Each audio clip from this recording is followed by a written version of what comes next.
नगरोटा बगवा के विधायक और कैबिनेट मंत्री रघुबीर सिंह बाली ने धर्मशाला में एक पत्रकार वार्ता में कहा कि कांग्रेस को अपनी सरकार का बहुमत सिद्ध करने के लिए महज एक विधायक की आवश्यकता है, जबकि बीजेपी को अपना सपना पूरा करने के लिए 10 विधायकों की जरूरत होगी।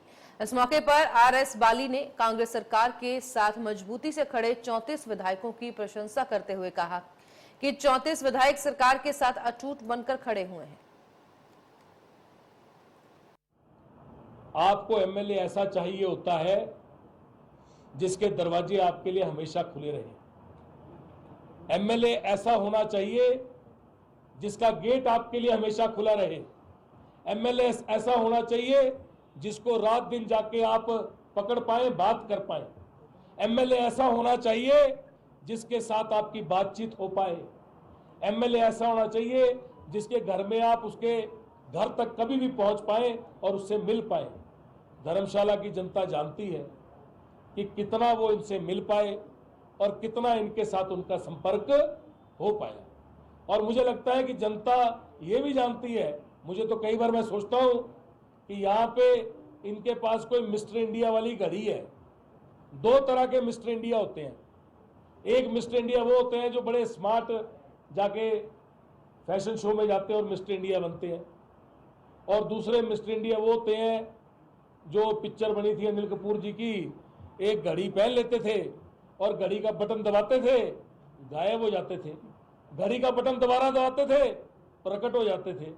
तो मुझे लगता है अनिल कपूर जी चले गए और अपनी घड़ी इनके पास दे गए।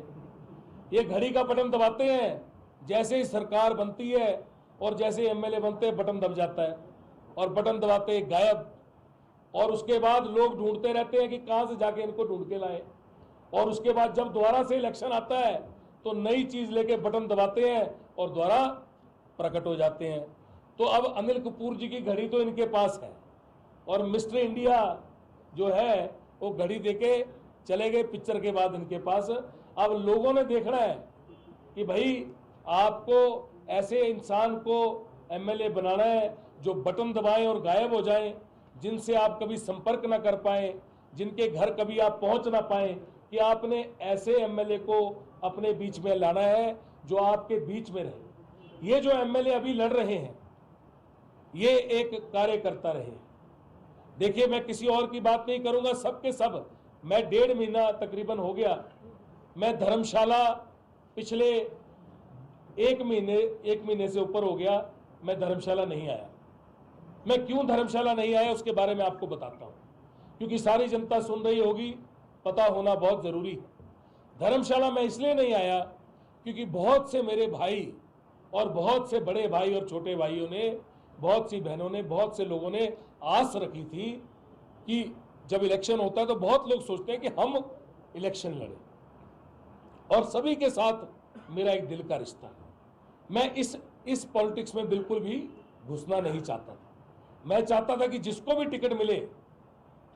टिकट मिले एक बार टिकट हो जाए और उसके बाद जो भी जिम्मेवारी मुझे पार्टी देगी वो मैं निभाऊं।